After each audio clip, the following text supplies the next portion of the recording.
O Flamengo do Tite começou a temporada com ótimos números no ataque e na defesa, o que tem deixado os torcedores animados. Data FIFA, pausa obrigatória.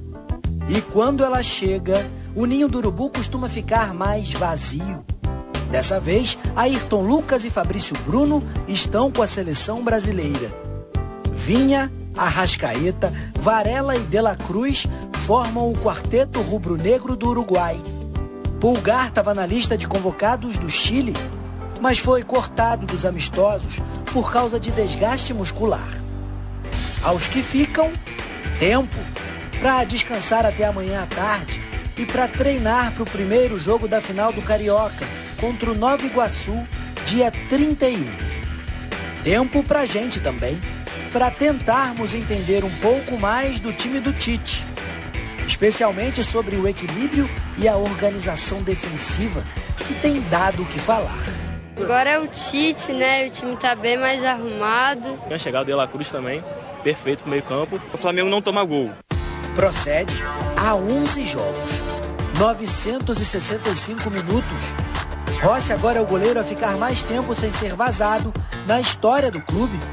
Superou Cantarelli, goleiro rubro-negro nos anos 1970 e 1980. O recorde é do Rossi, mas a gente pode dizer que o mérito é do todo. O goleiro argentino agora tem uma marca dele na história do Flamengo. E isso se deve e muito à blindagem armada para proteger o gol que ele defende. Além de eficiente, a marcação do Flamengo é disciplinada. Foram 21 cartões amarelos na temporada. Na comparação com os outros 19 times da Série A, é a quarta melhor. Ou seja, é um trabalho limpo. No ataque foram 211 finalizações, 82 certas.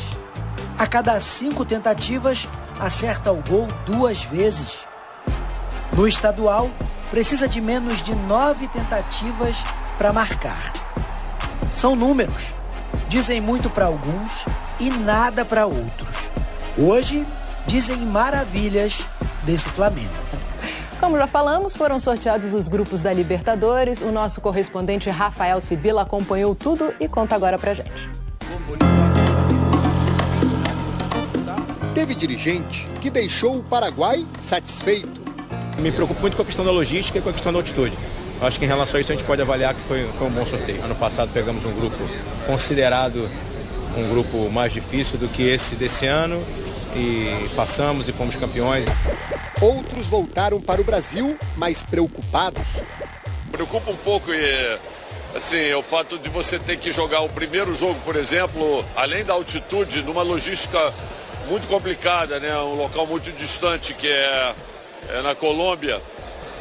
Exatamente num jogo em que a gente vai estar no meio das finais do Campeonato Carioca, por exemplo. Entre uma final e outra, com o Nova Iguaçu, terá que ir para a Colômbia. Os grupos ficaram assim. No A, Fluminense, Cerro Porteño, Aliança Lima e Colo-Colo. Estreia fora, no Peru. Não caiu nenhum jogo na altitude nessa primeira fase, importante, a logística também é boa. No B, São Paulo, Barcelona de Guayaquil, Tajeres de Córdoba e Cobressal do Chile. A estreia será contra o Tajeres na Argentina.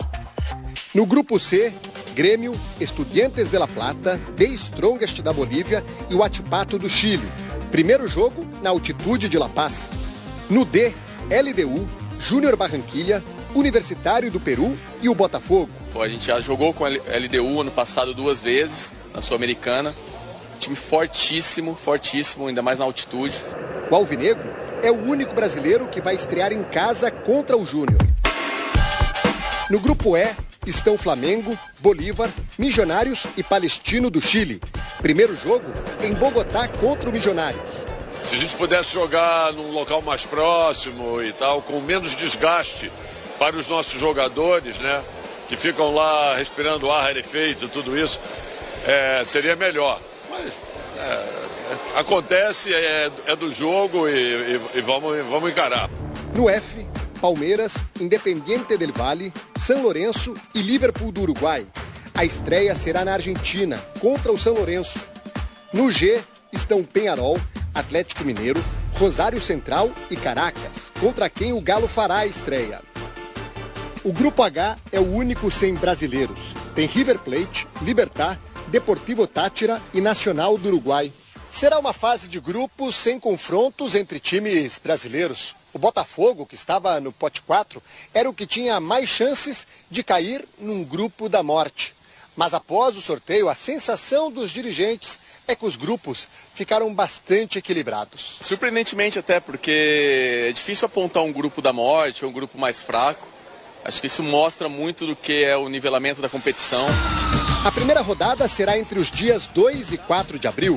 São Paulo, Flamengo, Grêmio e Palmeiras brigam para ser o primeiro time brasileiro tetracampeão da competição. Nos últimos 5 anos, só deu Brasil. E este ano, a final será em Buenos Aires. Haverá uma invasão brasileira à capital argentina? Você viu aí, né? 7 times brasileiros na Libertadores e o título tá valendo uma grana, viu? 115 milhões de reais. A maior premiação da história. Quase 20 milhões a mais que o ano passado. É dinheiro pra caramba. Agora, o Landim, eu acho que ele reclamou um pouco de barriga cheia. Porque o Landim falou que queria pegar outro grupo. Ele chega a dizer, existem grupos ali que a gente preferiria estar. Mas o grupo do Flamengo tá fácil, gente. Tem o Milionários, tudo bem, é na altitude, mas não chega nunca em lugar nenhum na Libertadores. Tem o Palestinos, que, pô, nunca chega em lugar nenhum. É um adversário muito fácil, esse nem altitude tem. E aí tem o Bolívar, que às vezes dificulta também, mas que não é nenhum bicho-papão. Então a gente vai mostrar aí a declaração do Landim e do Marcos Braz, depois vai ter do Casares também, vai ter a reação do Palmeiras também. E aí eu vou passar pro Mauro para ele analisar o que disse Landim e Marcos Braz, o que disseram Landim e Marcos Braz sobre o grupo do Flamengo. Eu acho que reclamou de barriga cheia, Mauro. Eu não achei um grupo difícil, apesar da altitude. O Marcos Braz, ele disse também que tem o jogo contra o Milionários, que é no meio das finais do estadual. Era exatamente a preocupação de ter um voo longo nesse intervalo, que é o caso. Mas também não dá para valorizar com todo o respeito ao Nova Iguaçu.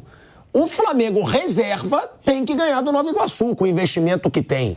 Eu acho que por ser o Nova Iguaçu, é até mais, não tem nem aquela rivalidade gigante, ganha bem o primeiro jogo, viaja para Libertadores e usa um time reserva que seja contra o Nova Iguaçu. Você acha que tem muito motivo a reclamação? Eu acho que sim. Não vão falar isso, que seria até meio desrespeitoso com o time que está na final do campeonato lá do Rio de Janeiro, mas internamente deveria ser esse o plano. Tem que ganhar bem o primeiro jogo.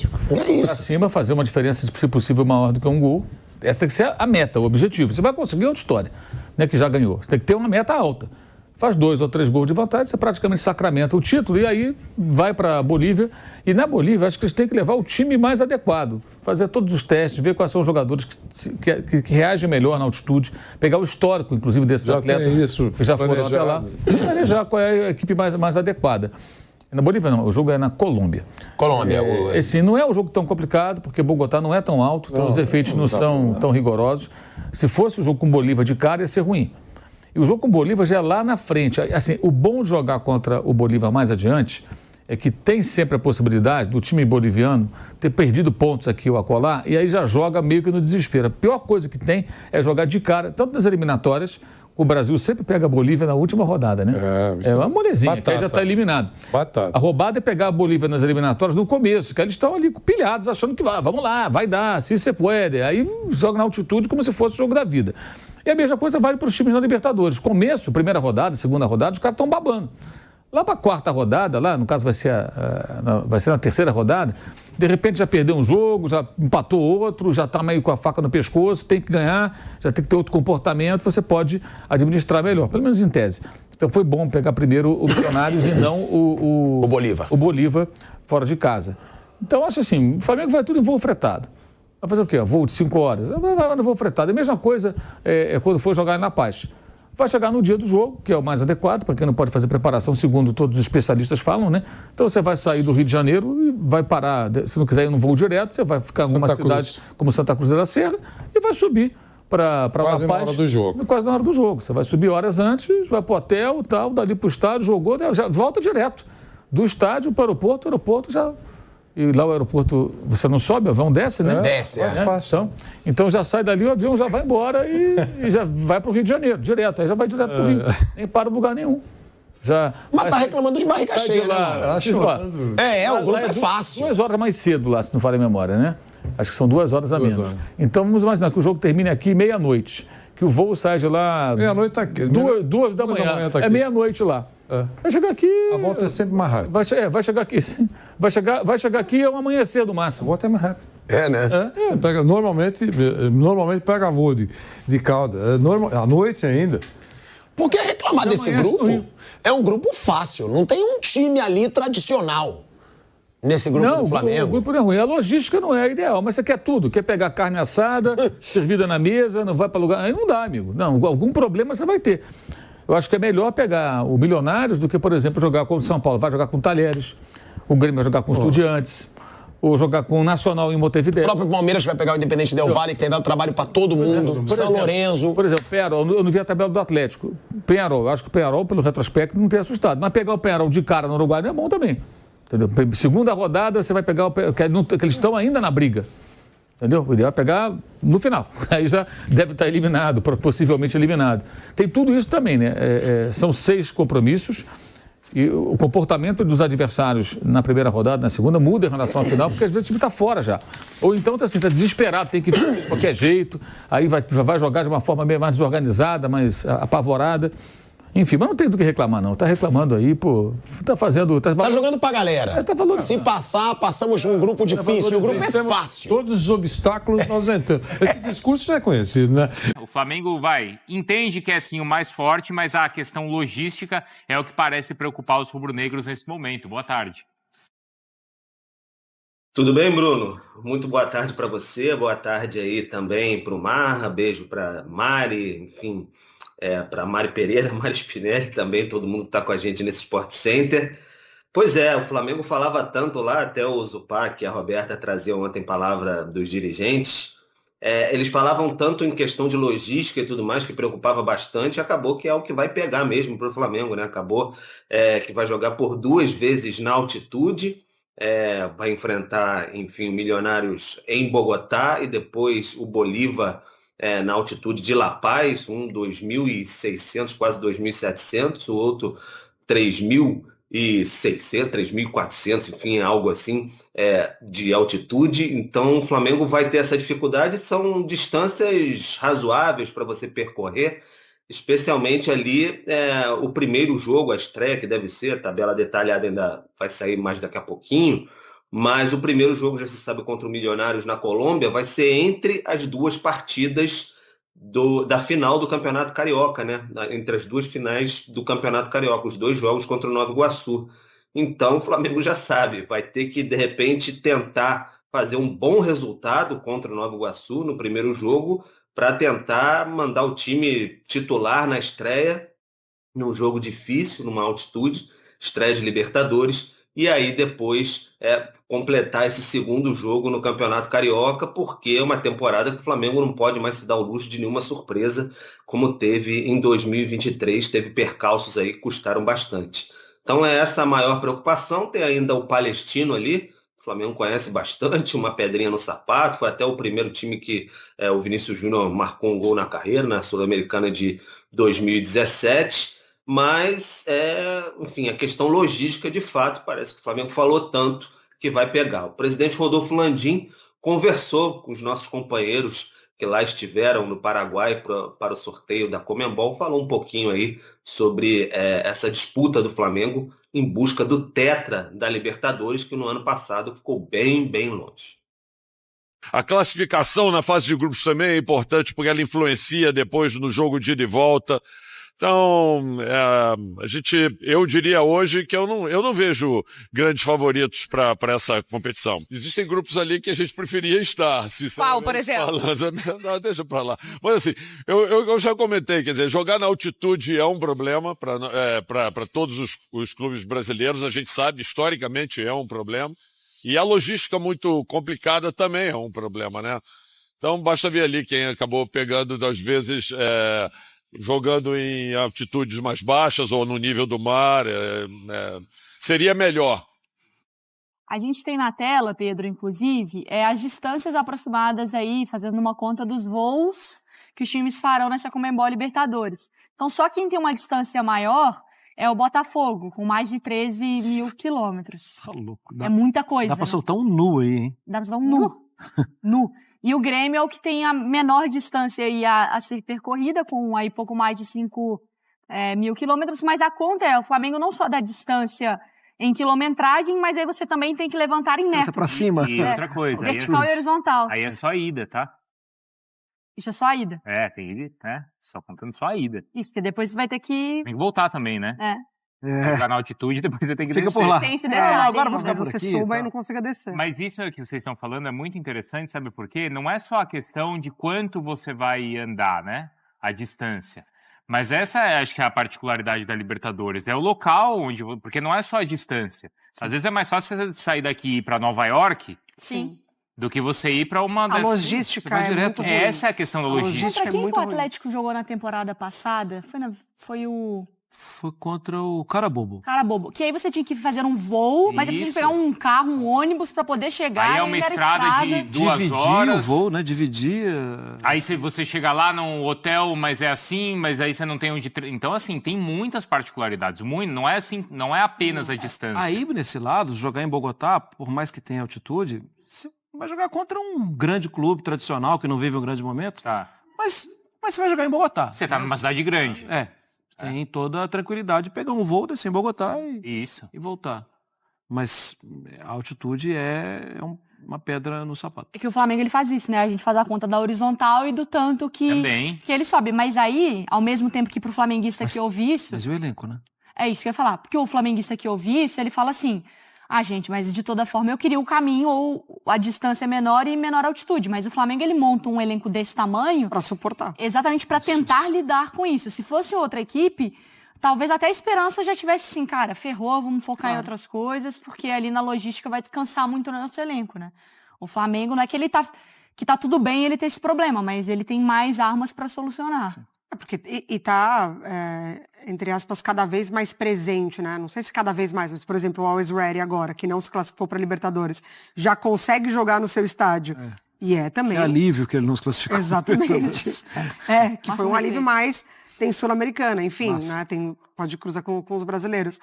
E aí os times, obviamente, entram nessa conta, né? A logística, o que consegue se garantir com um elenco forte, ele vai... não necessariamente ter sucesso, mas ele consegue administrar melhor. E isso é administrado, acho que não só com o elenco, mas com a estrutura que você tem. Financeiramente, né? Falando também. Financeiramente, não é, vou contratar um jogador e tal, porque tudo bem, você contrata um jogador que tem principalmente uma capacidade técnica, mas essa capacidade também física está muito mais relacionada aos profissionais que você contrata para a sua comissão, e nisso o Flamengo tem os melhores.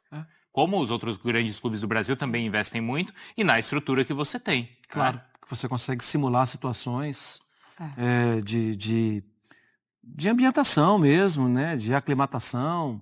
E aí sim, né? Aí de novo os clubes brasileiros se dão bem, né? Também. E os gigantes argentinos. Muitos outros não conseguem fazer isso. Omar, você que é um cara que está sempre aqui também analisando e avaliando muito o trabalho do Tite, ele tem o costume de ter no trabalho dele, estou tentando buscar na memória, 2 equipes? Porque, assim, imagino que o Pedro Henrique Torre terá que voltar muito aqui no Sport Center para falar sobre departamento médico, atualização de controle de carga, de como o Flamengo vai lidar com competição B, C. E aí a gente pode começar a pensar no Tite, naquele momento do brasileiro eu vou ter uma equipe para lidar com a Libertadores aqui, ou vai todo mundo no... O Dorival tentou separar um pouco mais, né? Ele tentou fazer um pouco mais, administrar por motivos... Eu estou tentando puxar na memória aqui, depois de tanto tempo que a gente convive com o Tite, de 2 times, assim, esse é tipo o Filipão fez, né? Sim. Time do brasileiro, time de Libertadores. Dorival mesmo. O Dorival também. O Tite, assim, dos trabalhos... Não tem. Dos trabalhos de sucesso dele, não só não tem, como ele não esconde escalação. Sim. E não altera o esquema. Isso. Muitas vezes, a gente até via, por exemplo, no Corinthians, algumas vezes ele chegou a mudar. Sai o time titular todo, em algum jogo determinado, entra todo o time reserva. Mas o mecanismo era sempre o mesmo. É difícil, né? Pelo menos ele não costumava trabalhar com esquemas diferentes. Ele se impõe, né, Bruno? É claro que tem variação, às vezes, com situação de jogo. Sim, sim. Agora a gente pode dar uma descansadinha e tal, mas os times do Tite são times de imposição. Você vai jogar contra o meu time que é bom e o meu time vai jogar desse jeito em cima de você e azar é seu. É assim. Agora, eu acho que pode acontecer, desculpa, Maria, não, é assim, trocar, como ele já trocou no Carioca algumas vezes. Hoje é o jogo do Gabigol e do Bruno Henrique. E aí, Gabigol... Gente, olha o luxo de você ter na estreia da Libertadores Gabigol e Bruno Henrique começando e Pedro no banco com Cebolinha e tal. Não, e eu acho que, assim, falando sobre clubes, né, eu não sei se ele teve esse elenco da maneira como ele tem. Então, assim, inevitavelmente você consegue montar 2 times com esse elenco do Flamengo, né? Assim, não vejo ele necessariamente dividindo. Esse é meu time que joga pontos corridos, esse é meu time que joga Libertadores. Mas se minimamente ele escolhe trocar, sei lá, metade do time, ele mantém um nível ali altíssimo. E estimula a competição você ainda vê a por briga, cima. o Flamengo foi para buscar lateral. Lateral em qualquer, né, Vinha titular, e Ayrton Lucas. Gente. Aí você volta pra zaga, Ortiz, imagina. Aí você vai pro meio, com o Gerson afastado, De La Cruz. Gabigol é banco, Bruno Henrique é banco. Luiz Araújo, Cebolinha. Tô machucando os adversários. É tanto, não é, Pedro, que os exemplos que a gente deu aqui de técnicos que utilizavam 2 times, a gente falou do Dorival, que tinha esse grande elenco, e o Filipão, que em 18 o Palmeiras também dava esse grande elenco.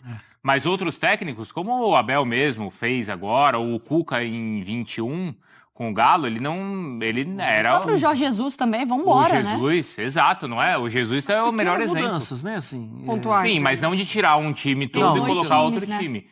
E o Flamengo tem capacidade de fazer isso se for a ideia do Tite, Pedro. Tem total capacidade, né, Bruno? Porque, enfim, tem a história que eu falava sempre dos potinhos, lembra? Do Dorival, que ele guardava bastante por conta de, enfim, de desgaste e tal. O Flamengo fez uma ótima pré-temporada, né? Fisicamente o time está muito bem, né? Completamente diferente do ano passado, isso é visível. A gente não precisa ser nenhum estudioso, nenhum especialista para observar isso, porque, de fato, o time está muito diferente. Então, tá um elenco bem fisicamente homogêneo, assim, você vê quando os jogadores entram em campo, entram muito bem, assim, no segundo tempo, enfim, os jogadores que não têm atuado com tanta constância assim. E aí, de fato, é um cardápio muito vasto para o Tite, né? Por mais que ele não tenha essa característica de montar 2 equipes, o calendário acaba se impondo a ele, não tem muito jeito. Mas é um luxo para ele poder, por exemplo, como vocês disseram aí, não tem o Pedro Cebolinha um pouquinho desgastado, são os titulares, então vamos com Bruno Henrique e Gabigol, né? Você não tem o Ayrton Lucas, então coloca o Vinha. Então não tem Fabrício Bruno e Léo Pereira, então vai com Davi Luiz e Léo Ortiz. Então é uma grande diferença aí para os adversários e o Tite vai saber dosar certamente ponto a ponto aí, rodada a rodada, para tornar esse Flamengo cada vez mais forte. E o Flamengo é uma equipe, como outras também já fazem no Brasil, mas há algum tempo o Flamengo tem essa questão de logística, ele só se movimenta, só faz, enfim, as suas viagens aqui no continente de voo fretado, né? O Flamengo não utiliza nenhum voo tradicional de carreira, nem nada disso, é só voo fretado mesmo, então vai de um ponto a outro, mas mesmo assim, algumas vezes encontra dificuldades, como em Ibagué, em 2022, o Flamengo não tinha autorização, por exemplo, não conseguiria, com um avião de tamanho porte, pousar em Ibagué. Então teve que descer em Bogotá e de Bogotá pegar um ônibus, que foram 5 horas, a estrada estava com alguns problemas ali, então teve que encarar 5 horas de viagem. Então tem essas pequenas armadilhas aí de logística da Libertadores. É isso, é o grupo das milhas. Valeu, viu, Pedro? Boa sequência aí de trabalho para você. E aí no meio disso tudo uma Copa América ainda, né? A Libertadores para, mas o Campeonato Brasileiro não, né? Então é isso que ainda vai testar ou exigir ainda mais os grandes elencos, como é o caso do Flamengo. E fala, nação rubro-negra, beleza? Vamos falar aqui do grupo do Flamengo na Libertadores. Dado o sorteio, vamos ver a ordem dos jogos atualizadamente, tá? Dentre outras informações, então já chega deixando o seu like, se inscrevendo neste canal. Estamos aqui no site Coluna do Fla, o melhor site aí de notícias do Flamengo, né? E aí, nós já vamos aqui com a seguinte notícia, né? Vamos falar um pouco do Bolívar, acho que é assim que se pronuncia. Bolívar, apesar de ser um time fraco, o primeiro jogo vai ser fora de casa, né? Vai ser nas alturas. E aí, as alturas aqui é nada mais, nada menos do que 3.600 metros, tá? Ou seja, 3 quilômetros, mais de 3,5 km de altura subindo, tá? Então o jogo é bem pesado. E aí o próximo jogo também é nas alturas, que é contra o Milionários. Milionários também é nas alturas. E o jogo mais fácil mesmo é o Palestino, tá? Do Chile. Mas aqui falando aqui da ordem dos jogos, aqui ó, encontrei aqui. Isso aqui que eu quero mostrar para vocês aqui. No primeiro turno o Flamengo vai encarar o Milionários, né? Fora de casa. Esse jogo aqui vai acontecer entre os dois jogos da finais do Campeonato Carioca contra o Nova Iguaçu. Então o Flamengo vai fazer o primeiro jogo contra o Nova Iguaçu no domingo, e esse jogo aqui vai ser na quarta ou na quinta-feira, né? Se eu não me engano é na quinta-feira, está para decidir ainda. E aí o Flamengo volta para poder estar enfrentando o Nova Iguaçu novamente na final, né? Então o time vai estar bem cansado. Ainda bem que o Flamengo tem dois times, um para jogar com o Nova Iguaçu, um para jogar Libertadores. E depois o Flamengo tem o Palestino dentro de casa, né? Aqui dentro de casa. E depois o Bolívar fora, também nas alturas, né? No retorno o Mengão vai para o Chile, depois recebe os bolivianos, colombianos no Maracanã, né? E aí termina a primeira fase da Libertadores, termina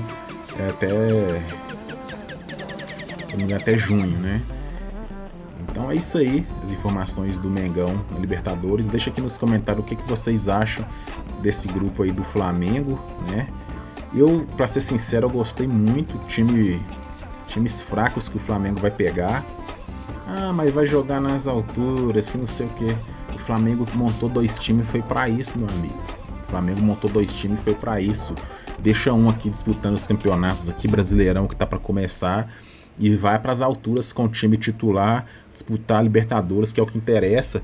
Deixa o Brasileirão aí pro time B resolver. É mais do que obrigação. O time B do Flamengo tem nada mais, nada menos que Gabigol, Bruno Henrique. Então esses caras aí tem que dar conta do serviço.